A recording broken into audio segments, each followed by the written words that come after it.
Tried to weigh me down, crabs in a barrel. Wanna take my crown, renegade. I'm lighting up the way. Hello, hello, hello. Welcome to the Power Table, conversations for Black women. I am excited about the second season. We are bringing you Black women throughout the state who are going to share their brilliance, their beauty, about the issues that are important to us and about us. So sit back, stay tuned, and enjoy the show. Hello, hello, hello. Welcome to the Power Table, conversations for Black women. Today we have Dana Sherrod here.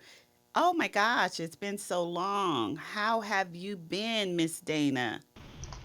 Yeah, thanks so much for having me. I've been wonderful. Of course, like so many of us, just really busy, but uh, busy in a good way. So I've been doing really well. Awesome, awesome. So, Dana, you and I met several years ago. It's more than several, but we just gonna claim several. Pre-pandemic, when I was in healthcare and doing some work around maternal health. And so, tell us a little bit about who you are and what you do and why you do it. Yeah, of course. So my name is Dana Sherrod. I am currently the co-founder and executive director of the California Coalition for Black Birth Justice. We're a statewide organization that is really focused on unifying and strengthening the Black birth justice movement here in California. We know that there's so much incredible work that's happening, and we really sort of formed organically as a way to harness the power and the brilliance of Black women across the state who are doing this phenomenal work. But I come to this work, like many of us, I think, by way of personal experience. I have two daughters. They're 5 and 9. And unfortunately, both of my labor and delivery experiences were very traumatic, very difficult, with my 5-year-old being even more so what we would consider to be a near miss, for both she and I. And so this work for me really feels like something that I was called into. I was, my background is, in community organizing, health policy, and advocacy work. And so I had been already working, in the space of Black women's health in general. But more specifically, I wound up, having my second baby. And, during the pregnancy, which was wonderful, but the labor and delivery was very traumatic. And so, for me, it touched even closer to home, knowing that I potentially could have lost my life or my baby could have lost hers. And so really, of course, like many of us, just come to this work both from a professional standpoint, but also a very personal standpoint. So I feel very honored that I get to do this work, something that is so close and near and dear to my heart. Awesome, awesome. Um, so when we met a couple of years ago, you guys were on this journey to look at maternal health, Black maternal health, and infant maternal or infant health. Just trying to address the system and how the system plays a part in outcomes, whether it's from the payer side or the provider side. Um, and so, in that work, I know you guys were able to achieve a lot. What are some of the things that you guys were able to put into place that, you know, we didn't really know we needed until we got it? Yeah.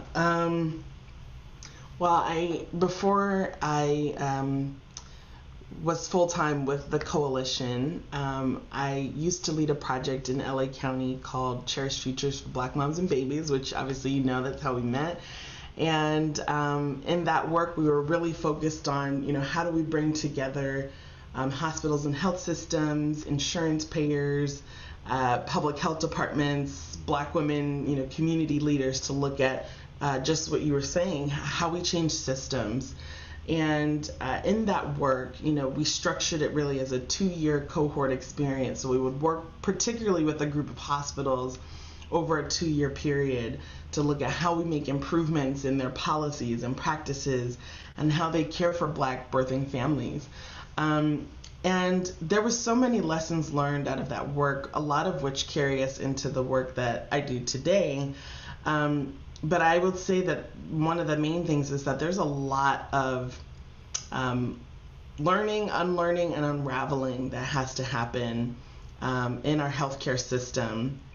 Um, so much of what we spent time on, particularly in the first year of the 2-year experience with our hospitals, was doing a lot of foundation and level setting, helping folks understand, racism as a root cause and historical context and how that, affects Black women and how it affects our bodies, and how that translates into some of the current things that we see today, right? A lot of times folks tend to think this work, or this issue is very much rooted in like something that Black women aren't doing, right? Like we're not exercising enough, we're not eating right, and we're not doing all the things. But really, when we look at the data, we know that even when we are doing those things, that we're still more likely to have poorer outcomes. And so helping particularly clinical providers understand that it's not about trying to change the behavior of Black women, but really trying to change the behaviors of the systems that continue to produce these poor outcomes. And so I think some of the things that we, saw was the amount of time that it takes to do this work. Sometimes, in our current landscape and between, funding and all the different sort of expectations, we think sometimes that we're going to see these drastic changes and that we're suddenly overnight going to have these better outcomes when, this has been 400 plus years in the making. And so it's unrealistic to think that we're going to, see these drastic changes, even though that's what we want, but to see it in such a short amount of time. But we did see a lot of progress in terms of folks, looking at using their data, looking at their data differently, understanding what's happening to their Black patients within the four walls of their hospital, looking at how do we change up, and understand their experiences while they're with us. How do we support them in their breastfeeding journey and so many other things. So I felt like there was a lot of really good foundational components that were set in place to then hopefully help them carry on and do further and deeper and richer work that we need to Right. produce those outcomes, better outcomes. Right. I think that's really important. Again, I we all have stories, or we have family members that have stories that just didn't have a wonderful birthing experience. And I saw recently a report showing, the maternal mortality rate, is getting better, but the disparity for Black women is still there. And I found it, always fascinating, because years ago we did the state of Black California over Mm-hmm. 20 years ago, and it was a disparity gap then. And even though California used to be the worst, and now it's one of the best in maternal outcomes, health outcomes, but yet the disparity gap is still there. So Yep. in your new organization, what is like the foundation of what you guys are trying to do to make sure that there is systemic and scalable change around birthing outcomes? Sure. It's for us. It's really, I mentioned our mission is very much focused on how do we strengthen and unify the movement. Right. When we look at, you know, movements specifically around Black folks throughout history, we know, organizing and coming together was a crucial part of how movements were successful, even down to like how do we, break bread together? How do we sit together and strategize? And we realized that in California, there's so much incredible work happening all across the state, which I'm just so blown away by.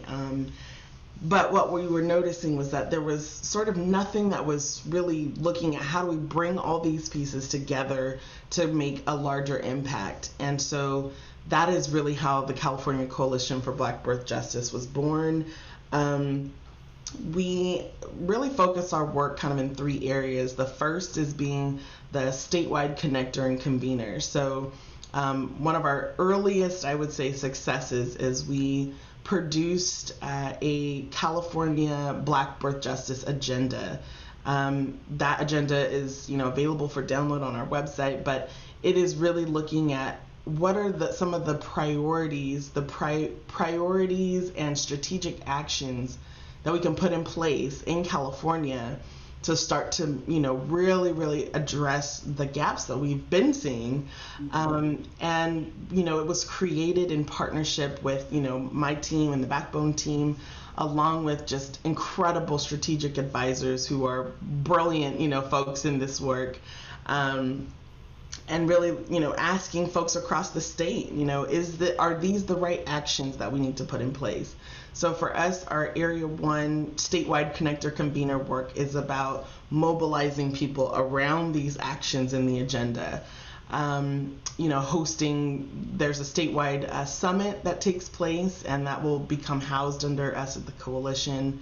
The second component or bucket, if you will, of our work is really looking at supporting the Black birth justice workforce. So not only sort of expanding and understanding what are some of the needs of folks in the workforce, and when we say workforce, we mean more expansive than just clinical providers. It's advocates, it's researchers, it's therapists, it's anybody who's sort of like touching or influencing or supporting Black birthing families across sort of the perinatal journey, if you will.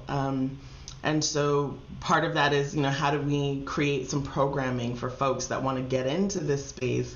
But also, how do we take care of the predominantly Black women who are in this work, who are, facing burnout, who are shouldering so much of the emotional labor of this work as well? What does it look like to support, our sisters who are, quite frankly, dying prematurely doing this work? Yeah. And the last sort of area for us is really continuing to work with healthcare systems and organizations around, strengthening and improving their policies and practices so that we are supporting, Black birthing people and our families. So really sort of all of that, which is a lot, but Right. we really see sort of that is the way that we support the movement across the state. Wonderful, wonderful. So, when we think about um, maternal health and we think about birthing outcomes, we know that representation matters. And we also know that there is, shortages everywhere. There's a shortage in physicians, there's a shortage in nurses. What can we do as a collective to get more people interested in the work, different places? Because people just assume there's only doctors and there's nurses. But Hmm. you guys have done work historically of introducing people into healthcare workers that aren't Hmm. traditional. Hmm. Yeah, there's a lot of avenues, and I often like to say that, there's so many ways that people can be engaged in this work, whether it's sort of on a personal level of engagement or whether they do it, professionally.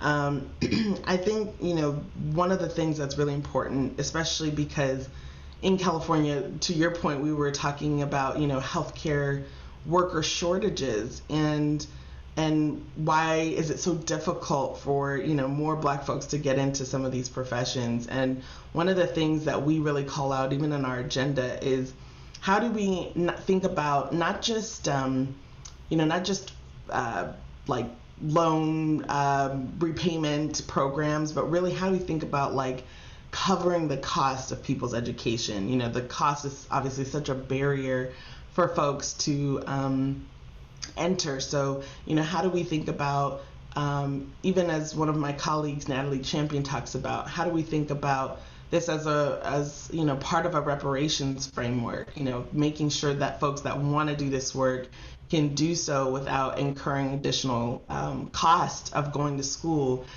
We also know that mentorship and kind of guidance and coaching support is so limited. It's hard to find.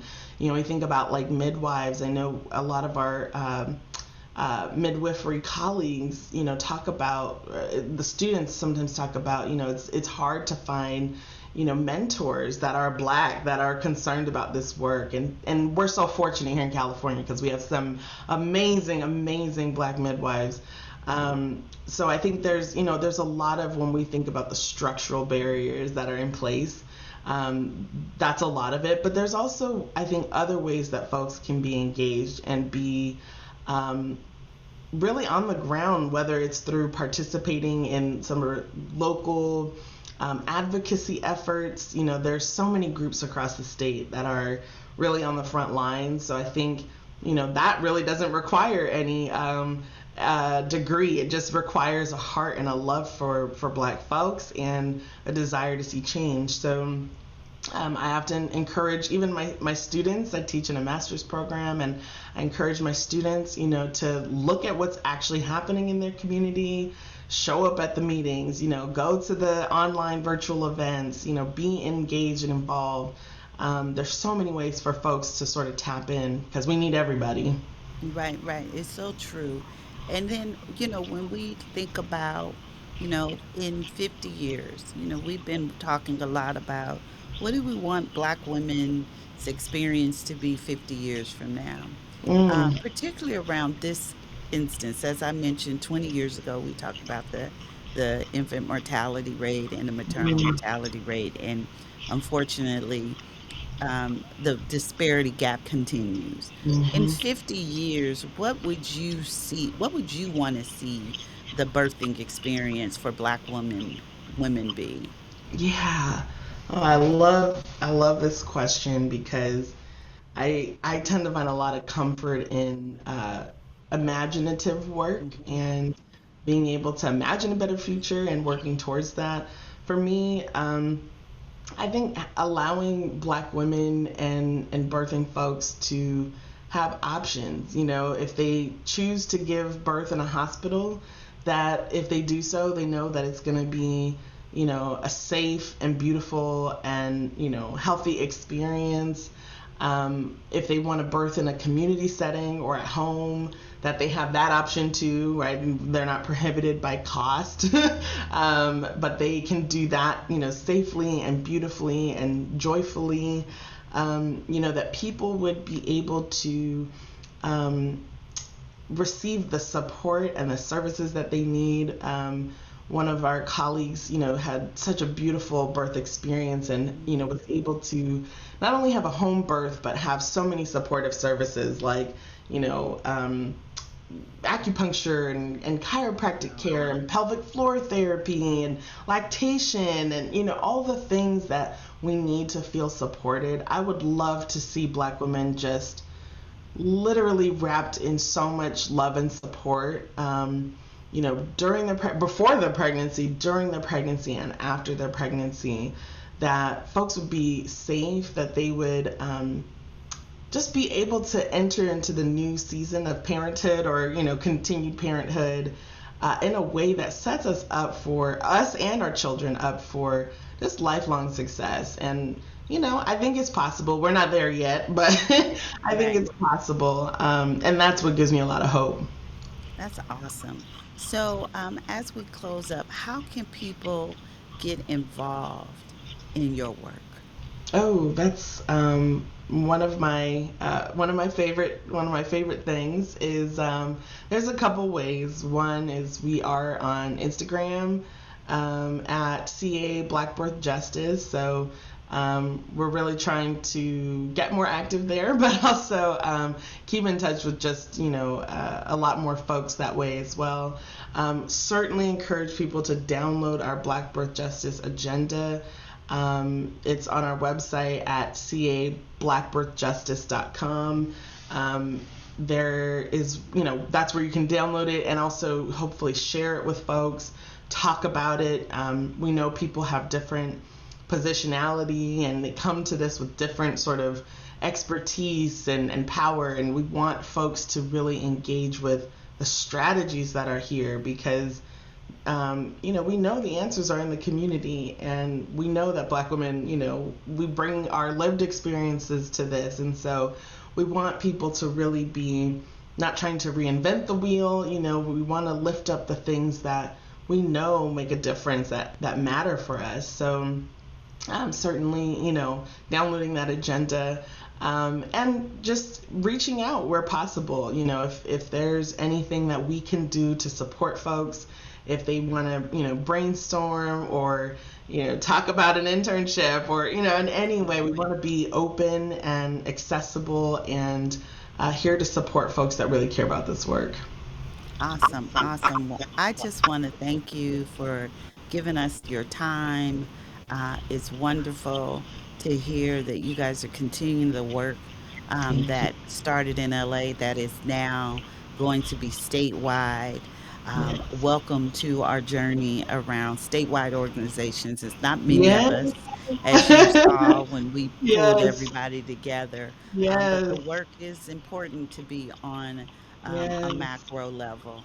So thank you, Yes. thank you, thank you, and I look forward to Thank hearing you. all about the great work that you'll do. Thank you. And thank you for having me, and thank you for the work that you're doing as well. It really is, it's powerful and so glad to see it. So thank you. Thank you. All right. Awesome. Well, thank you. Have All a good right. one. You too. Wow, wasn't that great? I hope you enjoyed the episode and you found it empowering. You can follow us on X, formerly known as Twitter, Facebook, Instagram, and our YouTube channel. Also, you can find out more information about the California Black Women's Collective Empowerment Institute at www.cablackwomen'scollective.org. See you next time.